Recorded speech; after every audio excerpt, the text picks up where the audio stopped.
And so someone could be searching for your name, or they could be searching for sports dietitian, sports nutritionist, and they stumble upon you.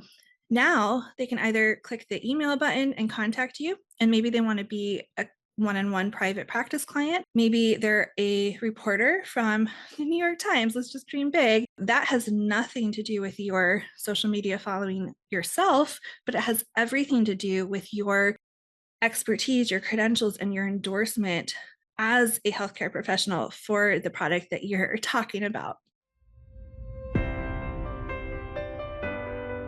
Hi there, and welcome to episode 3 of the Master the Media podcast. I'm your host, Amy Gorin, and I'm so excited to be here with you today. I'm having so much fun recording these episodes, hearing what you guys are interested in hearing more about. That's what these episodes are based off of. And so today we're going to be talking about, do you need a social media presence to land paid brand partnerships? So before we dive into that, because I'm going to be talking about brand partnerships, I wanted to share a freebie with you, a pricing guide of what you can charge as a healthcare professional working with brands. So to download your free guide, we put together lots of rates for the going rate for social media posts, blog posts, working events for brands. And I promise the amount of money you can make doing these things will surprise you. So to grab your free guide, go to masterthemedia.co/pricing-guide. So today, I actually just got off a coaching call where I was coaching my Master the Media students, and we had a lot of conversation about, do you need a social media following? So I think this warrants quite a bit of conversation. The answer might surprise you, and I'd also love for you to drop into our comments to tell me your thoughts on this topic as well. So the answer to if you need a social media following to land paid brand partnerships as a healthcare professional, the answer is no. Before we dive into the why the answer is no, I just want to go over what the benefits of having a social media following can be for working with brands. Then we'll get into all the nuances. So what I mean by social media following is, your presence on Instagram or Facebook or LinkedIn or TikTok or all of the above. And a lot of people come into the Master the Media community asking, do I have to have a social media profile that's public? Do I have to have one at all? Some of them say, I really hate posting on social media. I don't want to do it. And so here's the thing that may surprise you. I don't enjoy social media either, most of the time. Now, what I mean by that is I love talking to people on social media. I love the engagement, the community aspect we get from it. Don't love creating the graphics and coming up with a strategy of what's trending, what's not. And so I have a team that helps me figure those things out. And then I can just do the fun part of showing up, filming videos, picking the pictures, and having the fun conversations with our community. But all of that said is you don't need to have a social media following. So again, we're going to talk about that in a little bit. But the benefits of having, and it could be literally a few hundred followers, or even 100 followers, or even 50 followers.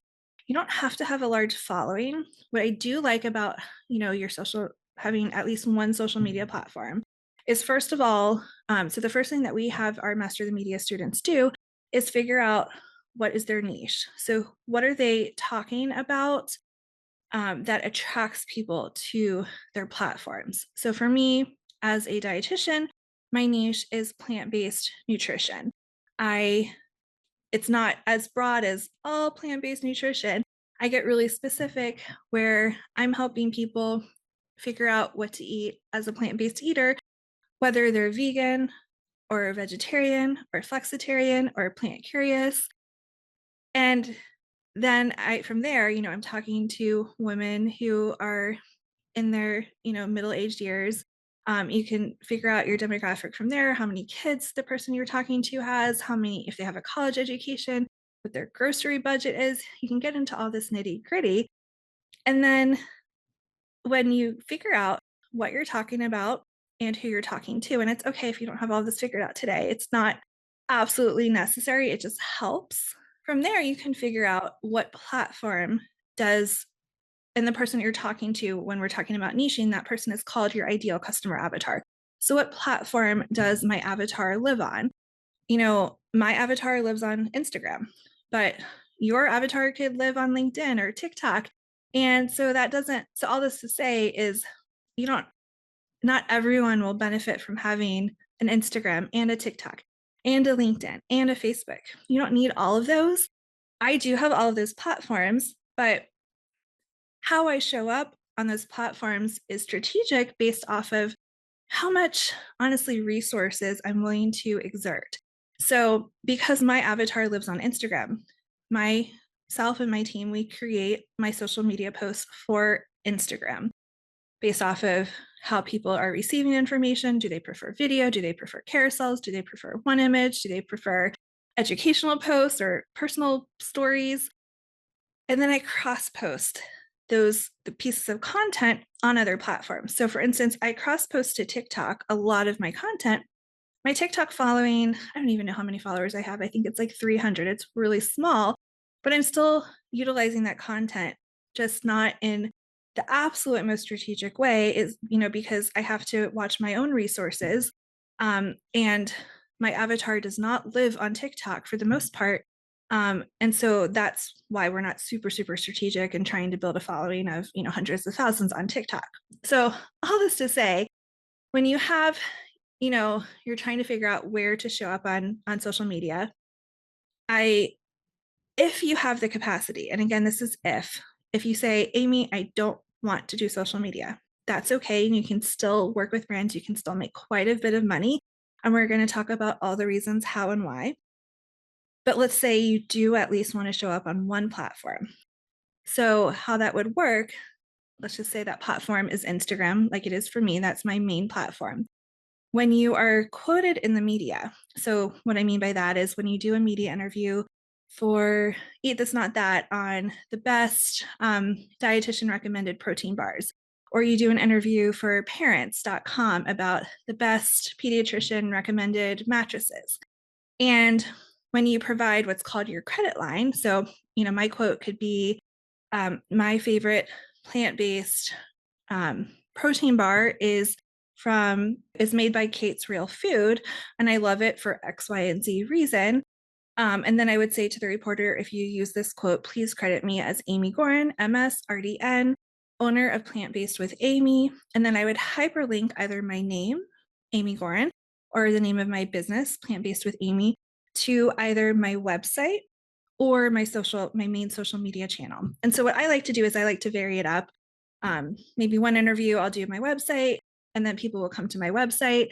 And the first thing they'll see when they go to Plant Based with Amy is a pop-up that says, do you want a free meal plan? People will enter their email addresses. Then I'll get their email addresses and I can nurture them and potentially sell things to them. If I link my name or the name of my business to my Instagram profile, they'll go to my Instagram and hopefully they'll follow me. They can also click on my link in bio and download one of my freebies that I'm promoting. Right now, I have a link to our upcoming free masterclass. And so these are the two ways that you can grow either your newsletter list via your website or your social media following via whatever social media platform you choose to promote.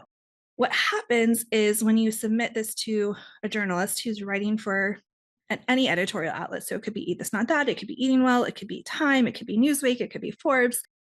I'd say about these days, anywhere from 50 to 70% of the time, that link back to either your website or your social media channel is going to go through. And the reason I vary it up is because then you're growing two platforms at once. So that is a major reason to have a social media platform, is you might as well utilize the media interviews that you're doing to not only attract the attention of brands to hopefully entice them to want to partner with you, but to also grow your own platforms. And the reason I really love to focus on growing not just my social media following, but also my newsletter via my website is because that is a list that I own. I have, I don't know, let's just say 8,000 people on my newsletter list for my nutrition business. if Instagram was going to disappear tomorrow, I would still have those names. On my Instagram, on one account, I have 20,000 followers. On the other, I have about 7,000 followers. If Instagram was going to disappear tomorrow, I would lose all of that. But at least I'd still have my newsletter and my business wouldn't go totally like flop. Other reason to have at least one social media platform is it's a way for people to find you. So if you even have just a 1-sentence summary of who you are, what you do, who you help on, again, I'm going to use Instagram as the example. But let's just say you're a sports dietitian and your 1-sentence bio is, sports dietitian, helping marathon runners, as seen in Eating Well, NBC, and ABC. And then what happens is, all of these social media platforms operate on keywords. And so someone could be searching for your name, or they could be searching for sports dietitian, sports nutritionist, and they stumble upon you. Now they can either click the email button and contact you, and maybe they want to be a one-on-one private practice client. Maybe they're a reporter from the New York Times, let's just dream big, or the Washington Post, and they want to interview you for an article, or maybe they represent one of your favorite brands and they want to pay you to partner with them. So it's a really great way for people to find you. Even if, say, you post once a month, you just at least have this way for people to find you. It's not necessarily about how engaged or how many followers your platform has. It's about that it exists and that there's a way to contact you on that platform. So now that we talked about all the reasons why you might want to have a social media platform, and by the way, actually, I'm going to add one more because I didn't touch on probably the biggest one. If you actually are like, I love social media or I don't mind social media, and you want to use your social media as a way to draw brands in, this is probably the best way to use a social media platform. And that is actually, really having a platform like, say, your Instagram, where you're posting helpful content. So say you're posting videos on how to make healthy snacks, and you're posting nutrition tips, and you're posting a glimpse into your personal life of what you eat and what you feed your family, and your following grows and your engagement is awesome, then brands are going to be attracted to that and they will want to pay you to partner with them, sometimes through social media. So an Instagram reel, for instance, sometimes off social media. So maybe, leveraging the fact that you have a social media following to draw people to the blog post that you're going to write for their website. Now, you can still work with brands and get paid a lot of money without any of this. And so one really common way, and this is why I love talking about being an expert with influence, which is what you guys are. You're a healthcare practitioner, whether you're a dietitian, you're a health coach, you're a physician, you're a psychologist, you have credentials that make you somebody that has influence because you went to school, you got those credentials, you did the work. You could literally have 0 followers on social media and still have that influence because you're an expert. This is versus somebody who's an influencer who needs millions of followers to get paid by brands, and their influence is because of their following. And so those are two very different things. So one of the, I think this is honestly lesser known ways to work with brands, but really, really common. I see a lot of my students landing partnerships along these lines, is a brand. Sometimes they don't care about your following on your Instagram, for instance. They can hire you to create content. So filming a video, creating a recipe, and they'll post it on their platform. So one of my students, Katie Hadley, she actually was telling me she created a lot of TikTok videos for a brand. She doesn't even have a TikTok account, but the brand wanted to hire her to create content to post on their TikTok because they really wanted an expert endorsing their product. And so that's a really cool opportunity as a healthcare professional, as an expert with influence, is that you can create pieces of content. So, let's just say a video of you making your favorite recipe, or a video of you talking about the product that you love, and a brand can feature that on their social media platform, and sometimes they can create ads with it. So a lot of times these days, a brand will take a video of you talking, put advertising dollars behind it. This is either through Instagram or Facebook, or it could even be through Google. And they're using that to either draw traffic to their social media platform or their website. And so that has nothing to do with your social media following yourself, but it has everything to do with your expertise, your credentials, and your endorsement as a healthcare professional for the product that you're talking about. And so that's truly why you don't necessarily need a social media following. From there are so many other ways to work with brands that have nothing to do with social media. And so, say for instance, you're consulting with a brand on what ingredients their product contains, and they just want your take as a dietitian. And I've done this with companies. It's super, super cool to go to the grocery store and see the new version of a product and to know, wow, I made that recommendation that they remove that ingredient from this product, and this new version of this product is because of me. And then you are making that impact. You're helping make millions of lives healthier, and you're getting paid for it. And that's purely usually behind the scenes work.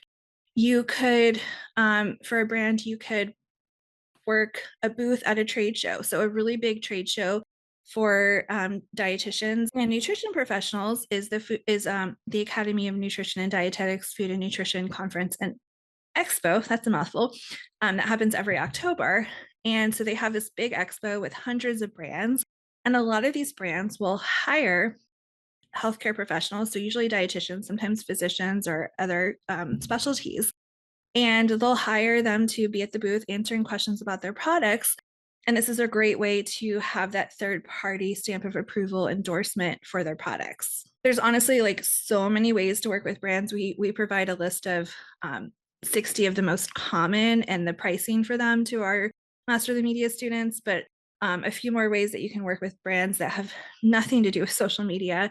You can write a blog article for your website. This is actually one of my favorite things to do for a brand. You know, if you have a blog on your website, to get paid to create content for your own website is amazing.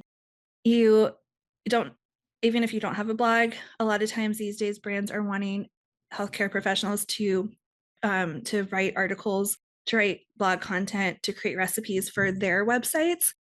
And the reason why is because one of the really big ways that a brand can get seen online. So when you do a Google search and you're, typing in, let's just say like healthy steak dinner, and say a brand has hired a credentialed healthcare expert to create a recipe or to write a blog post about how to make a healthy steak dinner, then what happens is Google sees those credentials. So like if I wrote that article, they'd say Amy Gorin, MSRDN. So those credentials automatically bump me up higher than the authors of articles that are similar that are not credentialed healthcare experts.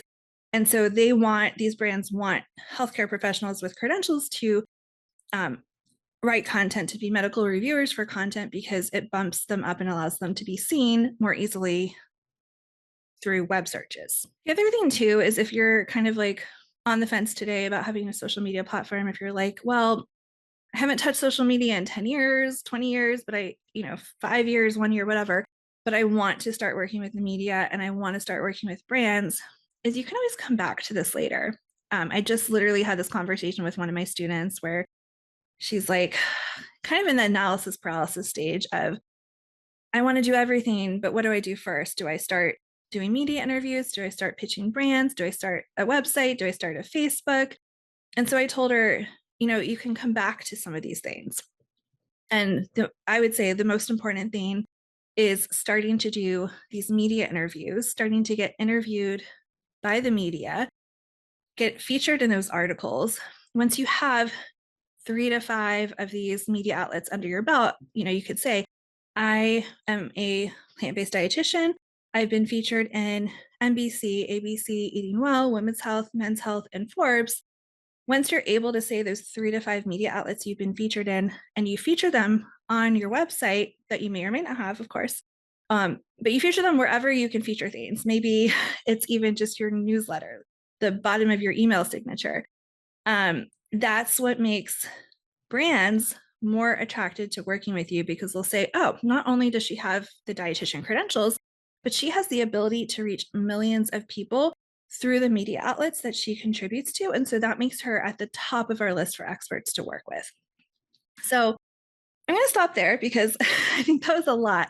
But remember, if you want to see what you can get paid to work with brands, what they are willing to pay you to create a social media post, to create a blog article, to work a trade show booth, grab your free pricing guide at masterthemedia.co/pricing-guide.